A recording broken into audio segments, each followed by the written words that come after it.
In Afghanistan, the Taliban have declared an interim government. Okay, and of course, this has ruffled some feathers and caused some heads to turn. And we'll dive right in. So I was a few days ago. I was on RT just as it happened, immediately after to comment.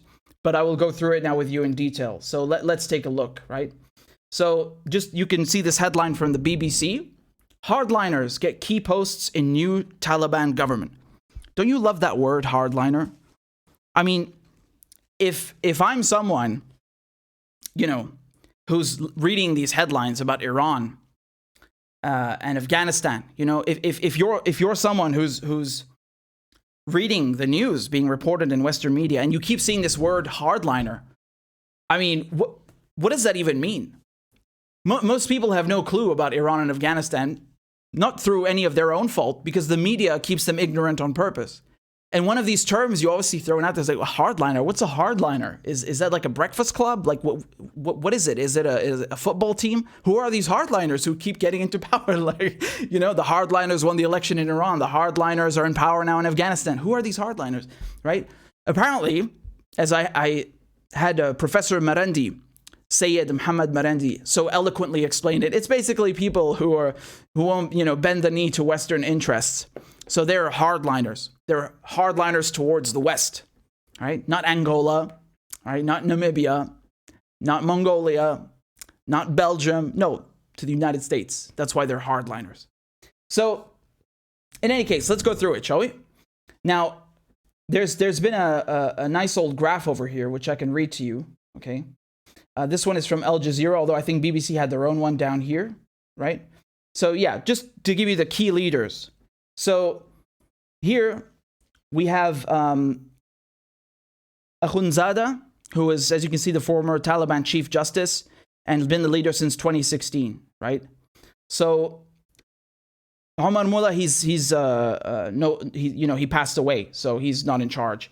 But Akhundzada has been his replacement, and here we have a familiar face.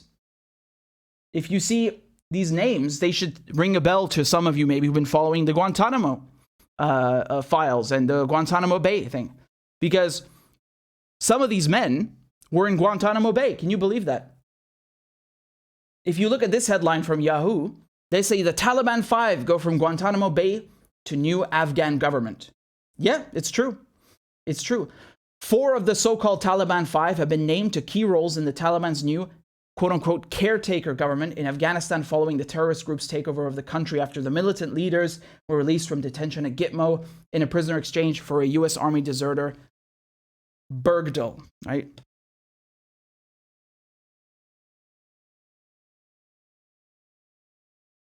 And it's not just that. It's not just some of them have been in Guantanamo Bay. One of them has a bounty on his head, if you can believe that, right? So I believe they mentioned this in here. I'm trying to find the bounty, but I know it's 5 million, right? So I said his name when I was on RT, and now it's completely escaped me. One of the people who's in this interim government, right? He actually has a $5 million bounty on his head. And I know we're talking about Afghanistan now, but still, I just want to remind you of something, right?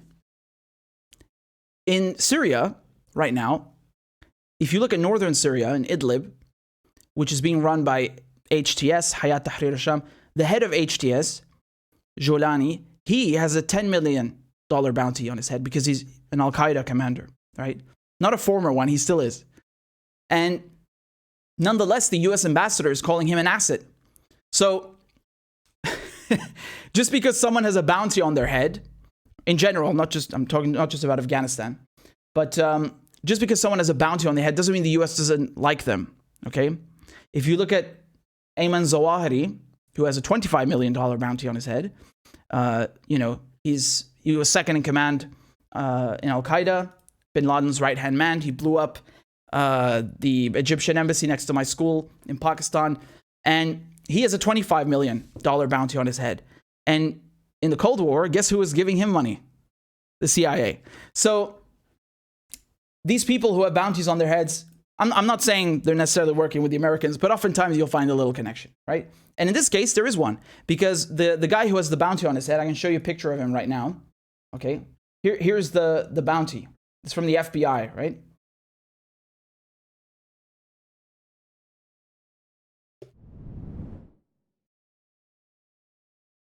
Sirajuddin Haqqani, okay? He has a $5 million bounty on his head. And you want to know what the Haqqani... Okay, so I need to break this down for you. There's something called the Haqqani network, right? And the Americans under Ronald Reagan were giving them a lot of money during the Cold War. Just like with bin Laden, just like with Zawahiri, you know, the Haqqani network was the main one. The main one working with the CIA, or, you know, the preferred one. And they got tons of money. So once again, we have a case of someone who is being funded by the Americans, right? And then becomes an enemy of the Americans. And it's just such a weird, series of events. And if you'll excuse me, the bounty is actually, if you look here, yeah, it's 5 million. So let me read it to you. He's wanted for questioning in regards to a hotel bombing in Kabul. And now this guy is the interior minister. So he's the interior minister, if you can believe that, right? So this is really interesting, honestly. Yeah. And there you go. Sirajuddin Haqqani, acting Minister of Interior. So a lot of these people were in Guantanamo Bay. They have bounties on their heads. I'm trying to, you see the picture I'm trying to paint here? Well, it's not a picture, it's the truth. And they were, you know, the Taliban, the United States was trying to depose them for 20 years, right? The Taliban got into power in 96. They were in power until 2001. There were 3 countries that recognized them. I think it was Pakistan, Saudi Arabia, and the Emirates, if I'm not mistaken. And the US comes in 2001, and they say, you've been harboring bin Laden. You've been harboring Al-Qaeda terrorists. Hand him over. And they're like, okay, well, you need to prove that he actually did 9/11, and we'll hand him over to a third party. Like, nope, hand him over. Okay, but you need to stop bombing us and prove that he did 9/11, and we'll hand him over to a third country. Nope. And multiple times, the US rejected the offer. And so they've been trying to get rid of the Taliban for 20 years. And here's the Taliban back in power. So what was this whole war about? What was this whole war about? Now, I know, again, like I said on TV, I know a lot of people like to measure this and, oh, we wasted time and we wasted money. Yes, but this is not the true cost of the war. You know, you can print new dollar bills. You can go waste time doing something else. Obviously, time is not a commodity you can get back. But the lives of people have been wasted here. This is my point, right? The Afghans who have been killed are worth more than your tax dollars going to Raytheon, even though that is obviously not a good thing. Do you understand what I'm saying? So they like to talk about, oh, we wasted so much money. No, you wasted Afghan lives. We, meaning the British, the Americans, the Australians, wasted Afghan lives. This is a civilian cost, and you must look at it that way.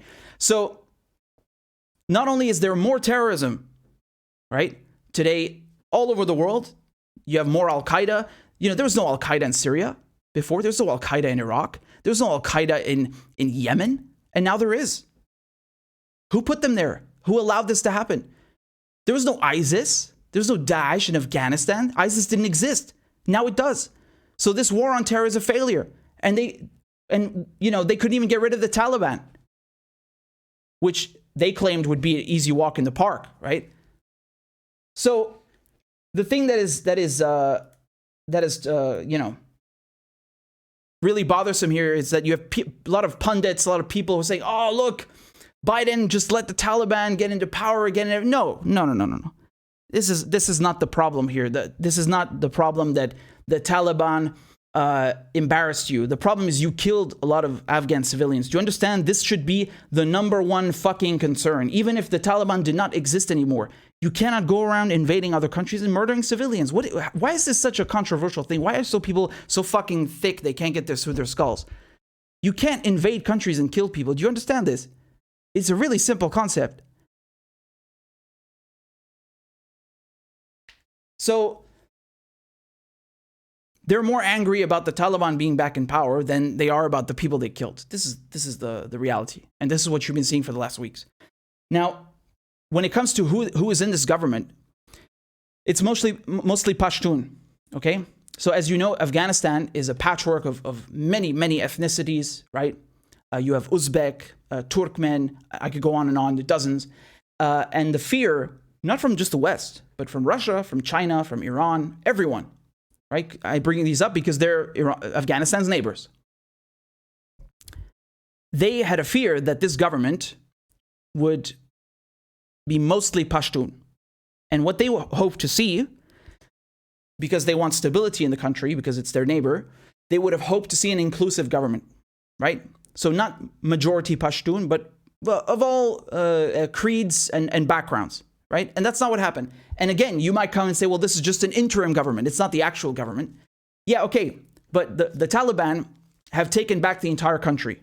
And by the time they kicked the Americans out on August 30th, 31st, you still had Panjshir province, right? Panjshir province. So let me show this to you over here. Very near the border with Pakistan. Now they're still arguing, the resistance fighters who are fighting the Taliban, Afghan resistance, not, they're still arguing that it hasn't been taken over by the Taliban.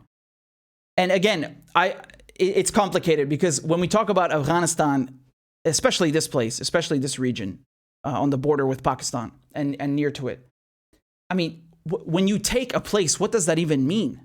It's not like you just walk into a city square and there's, you've taken an entire province.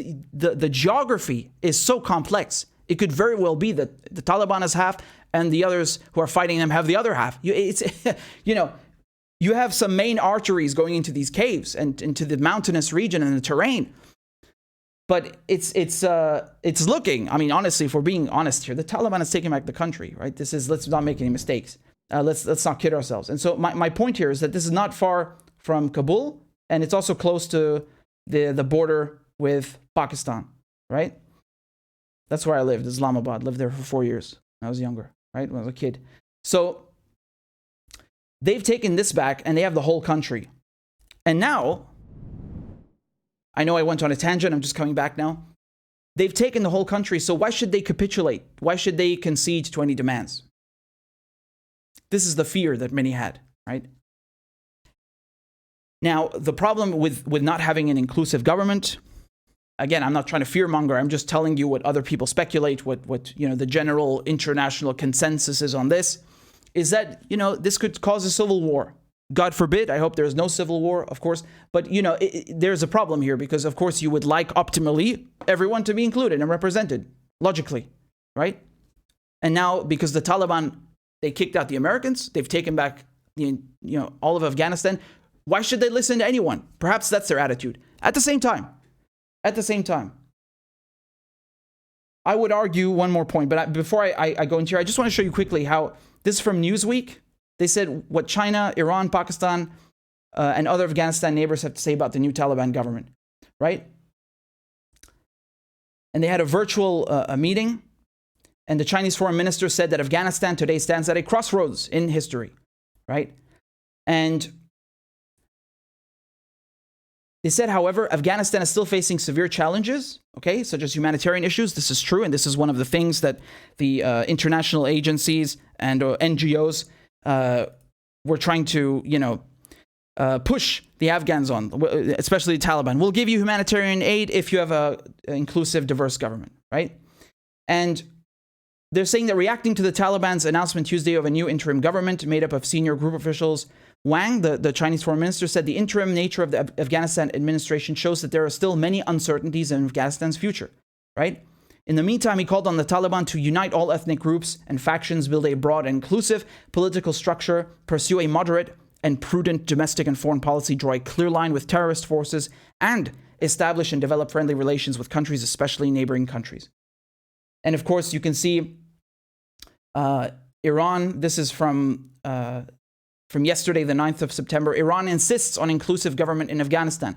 Again, like I said, this is not something that is just, the West who's been ordering the Taliban, oh, you better have an inclusive. No. This is everyone across the board, right? Who are saying to Afghanistan, to the Taliban specifically, okay, you got your way now, but you have to prevent a civil war. You have to make sure that everyone is included, right? And that's unfortunately not what you're seeing in this interim government at all. I mean, everyone who is here, these are mostly not just Pashtun, but they're Taliban. And, they are, they're, one for one, the same leadership. So at the same time, however, what I would argue, and if the Taliban are smart, this is what they will do. And I think they've been trying to do this anyway, because you can see from the number of interviews and stuff. They're trying to appeal to an international audience. They're trying to rebrand themselves as moderate, right? Saying, oh, look, we're not the same Taliban from 20 years ago. We were trying to do this and this differently. One of their spokespersons, Suhail Shaheen, was posting on Twitter that women can go to school now. Okay, well, schools are about to open. We'll see.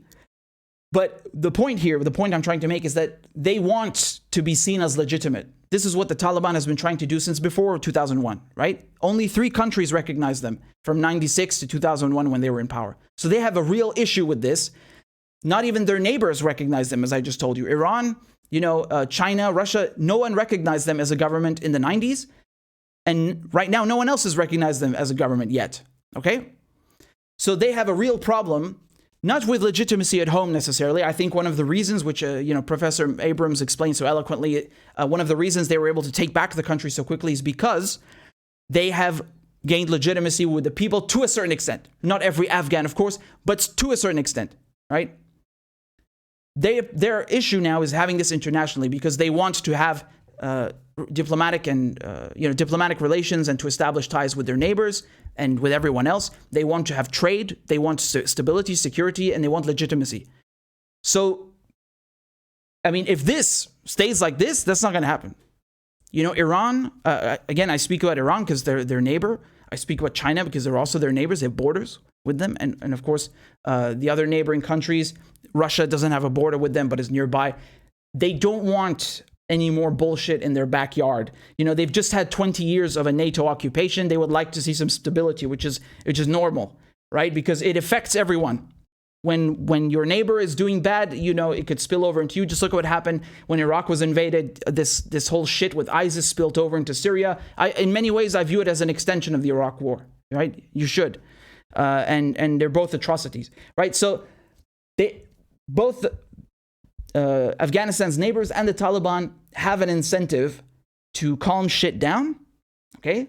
To work together, to have an inclusive government, and, inshallah, everything will be peaceful.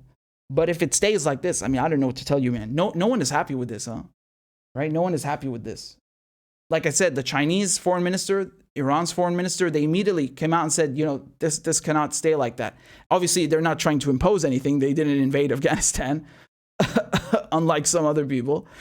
But you know what I'm saying? This is an international consensus here. And when we talk about humanitarian aid, Afghanistan, according to their interior ministry, I think it was the Minister of the Economy last year, 2020, they said that 90% of Afghans live in poverty, which is unsurprising given that, the occupation, the plundering. Of course, I'm not surprised. Whatever the figure, there is a lot of rebuilding to do. Yes? You can't do that with an unstable security, situation. You can't do that if you don't have trade with your neighbors.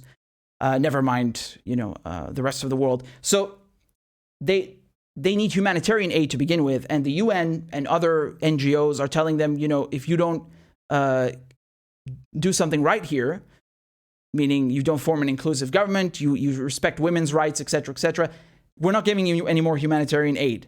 So my point here, it's not about whether I agree with any of this. I'm just trying to break down the situation. My point here is that it's like a standoff for the moment, right? Everyone is looking at the Taliban. What are you going to do? And the Taliban's looking at everyone. What are you going to do while we do what we do?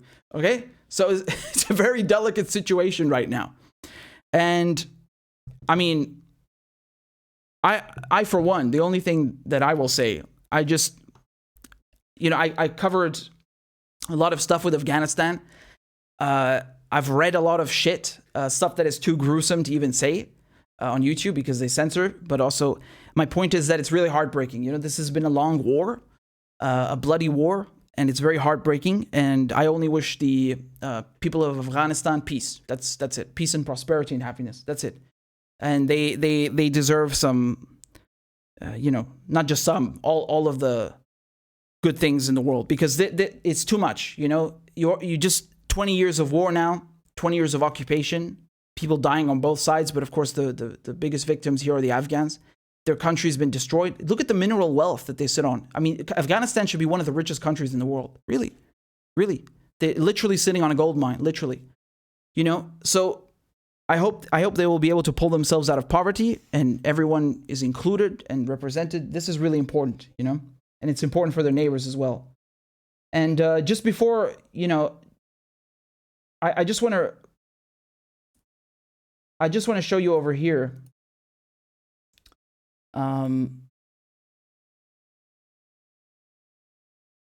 These are some of the headlines that you've been seeing, right, in the Western press. So they've been saying, the Taliban forms an all-male Afghan government of old guard members.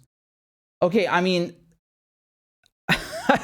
I think you have bigger problems than that, right? So this is not the only place I've seen this headline. I've seen this headline in many places. They're like, the Taliban government is all-male. Listen, man. Maybe, just maybe, for a moment, you should focus on the point we just talked about with the ethnic diversity, because it's not just all male, it's all Pashtun, if we're being honest, right? This is one issue, which I just talked about extensively now, why this impacts their development, what their neighbors are going to do, what the world's going to do. Maybe you should talk about that also. Maybe put that in the headline. I don't know. My point here is that the media, the liberal media, as usual, they're trying to do the same thing that they did before to try and prolong the war. If we leave Afghanistan, the women's rights. Motherfucker, we all care about women's rights. But there's an occupation going on where women and men are all being killed. People are being murdered. Do you understand? So what is this idea that you can occupy people, a foreign military occupying someone else and then giving them rights? You don't have rights when you live under a gun. You don't have, those are not rights. You live under martial law. You live under the rule of a foreign occupying power. You don't have rights. Women's rights, human rights, no rights. No rights in any capacity, right? Civil rights. There are no rights when you are occupied by someone else. This is such a basic fucking concept. You don't have independence to make laws, to establish rights, when the State Department is picking the fucking people in the government. When they picked all these people to run Iraq after the invasion, and when they picked this new government in Afghanistan after the invasion, they're fucking puppets, man. They're goddamn American puppets. People don't trust them. There's no legitimacy. Okay? This is why it crumbled so fast. One of the reasons it crumbled so fast, if people actually saw the government as legitimate, the one that was handpicked by the Americans, right? And by the way, I just want to read you a quote here from Elijah, who of course is brilliant on everything. I wanted to read you a little quote here that he said about this government. Okay.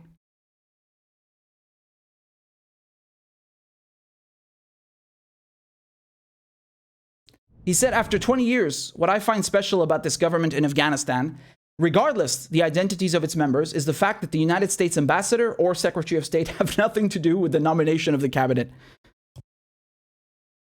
You get the idea? You get the idea? So, I mean, say what you will about it, about this interim government, and you can say a lot. It's not picked by the Americans, as far as we know. Okay? Do you get what I'm saying? So I'm trying to illustrate why this is such an issue before, how the people do not see this government as legitimate, because it's a puppet government, okay? And that's why when the withdrawal began to happen, the Taliban just cut through Afghanistan like a hot knife through butter, right? Just took everything. One of those reasons is this reason, because the government, not just the security forces, right, which they were pretending to train, not just those, but the apparatus, the state apparatus was not seen as legitimate to begin with. So, it's just really weird seeing all these liberal headlines about, oh, you know, we should stay in Afghanistan because of women's rights, even though they're killing women. So, you know, well done, you goddamn assholes. And number two, oh, we should stay in Afghanistan because we want to contain Iran and China. Iran and China, they're fucking neighbors. What do you mean contain them? You want them to just erase the goddamn border? Piss off. Like, you live on the other side of the planet. The UK is on the other side of the planet. What the fuck are you talking about? Russia, China, Iran, China, Afghanistan. Fuck off. This is like, could you just fucking imagine if Iran said, you know, we need to contain whales from England. Like, what are you talking about? What the fuck are you talking about? What business is that of yours? This is such, you know, McCarthyite Cold War rhetoric bullshit. And it's just so sickening, you know? There are real issues with, you know, with this sort of takeover, but this ain't it. They're just trying to oppose the withdrawal because of all the wrong reasons, you know? Although, I don't think there are any right reasons to support the withdrawal. America, the UK, NATO should have never invaded Afghanistan to begin with. So there's no conditional withdrawal. You get the fuck out of Afghanistan because it's not your country. I don't care what you think about the Taliban. I don't care. It's not your fucking country. Go away. It's a very simple concept, you know? It's really simple concept, because if you want to sit here and talk to me about all the governments that you don't like, you're going to be invading everyone at the end of the day. Everyone. You want to come here and talk to me about human rights? What about your allies? Are you going to invade Colombia? I don't think they are. Is there a reason for that? I think I know. You want to come here and talk about democracy? Oh, Israel is democratic. Are you going to invade them for what they do to Palestinians? No, you're not. So let's cut this nonsense. Let's cut this nonsense, okay? In any case, we'll see what happens with this caretaker government. But if it stays like this, Iran, China, not just, you know, Afghanistan's neighbors, the whole world is not going to be very happy with them. I think it's going to make their development very difficult. The Taliban, you know, they're trying very desperately to appear as legitimate, and this is not one of those things to do. You know. Again, it's their affairs. This is something that is up to Afghans. Is nothing to do with the rest of the world. But I'm just saying, from what I'm gathering, they certainly want to give the aura of appearing like a legitimate government. Yeah, well, we'll see.